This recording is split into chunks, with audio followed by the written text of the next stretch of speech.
Oi, gente, tudo bom com vocês? Esse é o nosso segundo episódio da série Geografia Antirracista e Racismo Ambiental e hoje vamos trazer para debate alguns conceitos que norteiam essa discussão. O entrevistado de hoje é o professor doutor Jonathan da Silva Marcelino, graduado pela Universidade Federal Fluminense, mestre e doutor pela USP e professor do Ensino Fundamental 2 e Médio da Secretaria Municipal de Educação de São Paulo. Então, vamos lá para a nossa primeira pergunta. Professor, como você situa as categorias raça, racismo e movimento negro dentro da ciência geográfica? Já há algum tempo, a literatura geográfica vem sinalizando que a temática das relações raciais e seus derivados, como a categoria de raça, o racismo como estrutura de poder, como engrenagem de perversidade ou como um complexo sistema de opressão, são temáticas passíveis de serem identificadas como um fenômeno que adquire características espaciais e, portanto, podem, ou melhor, devem ser contemplados pelo caminho analítico da nossa disciplina. Inclusive, se fizermos um exercício de digressão no tempo, é possível identificar a narrativa racial nesse vasto campo das ciências híbridas que convencionamos chamar de pensamento geográfico. Ela aparece, por exemplo, na Antiguidade Clássica, enquanto a disciplina geográfica ainda não era uma ciência sistematizada, ela aparece com os pais fundadores da geografia, Humboldt, Ritter, Ratzel, Lablache, aparece também aqui no Brasil com Harold de Azevedo, Delgado de Carvalho e tantos outros.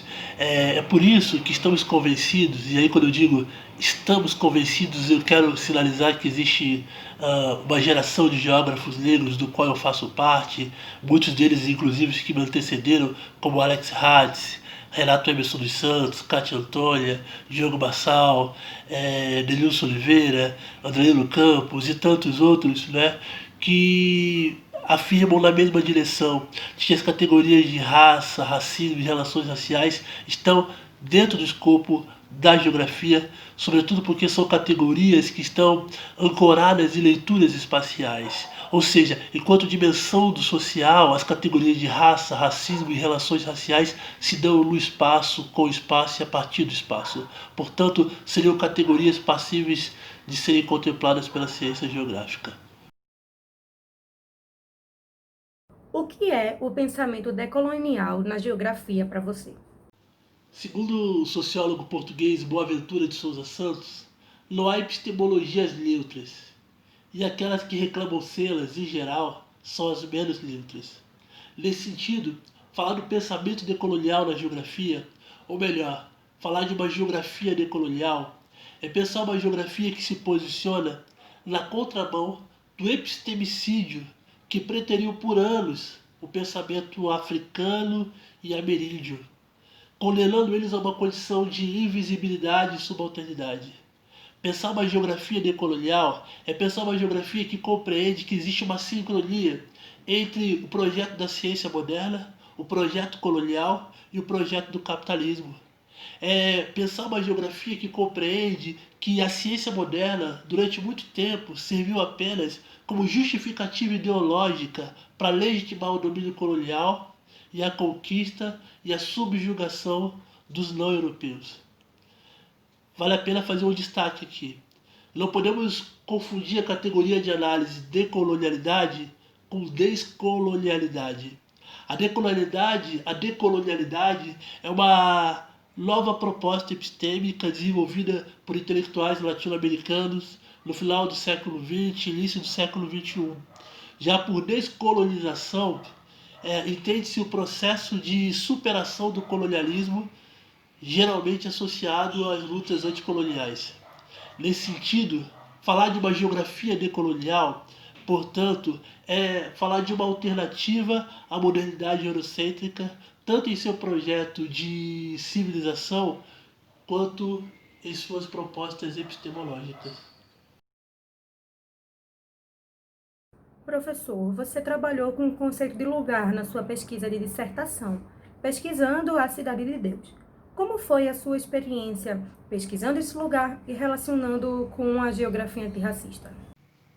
Na nossa pesquisa de mestrado, tínhamos o bairro Cidade de Deus, localizado na cidade do Rio de Janeiro, como recorte espacial.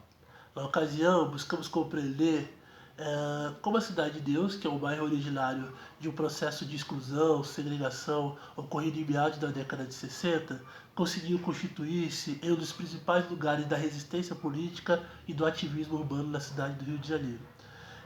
Partimos da premissa de que os bairros, em geral, são concebidos como espaços em que vivências e práticas se conciliam na trama da vida dos indivíduos. É por isso que optamos por estudar o bairro Cidade de Deus, por entender que ele compartilha de características interessantes. Por exemplo, é um bairro formado por ampla maioria de negros, todos eles em situação de desvantagem social. E esses indivíduos, por partilharem de um mesmo lugar na metrópole, elaboraram estratégias de denúncia do racismo, bem como de melhoria das condições de vida, das suas condições de vida material. Ou seja, falar da Cidade de Deus é estudar a experiência negra no espaço urbano, estudar a experiência negra no espaço urbano do Rio de Janeiro. É apontar para as estratégias de sobrevivência desenvolvida pelos homens lentos em uma metrópole repleta de escassez. É compreender o lugar não apenas como espaço da falta, como espaço da escassez, mas também como espaço da solidariedade e da revolta antissistêmica. É sinalizar a força do lugar, ou melhor, a força do lugar, dos sujeitos que habitam o lugar. É apontar para uma experiência de exclusão, mas também de resistência negra e de luta política.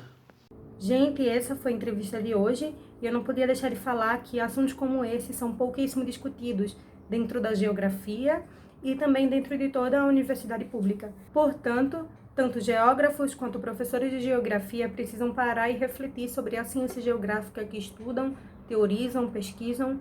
E é essa mensagem que eu quero deixar hoje. Até semana que vem, na nossa próxima entrevista dessa série. Obrigada, curte, comenta e compartilha.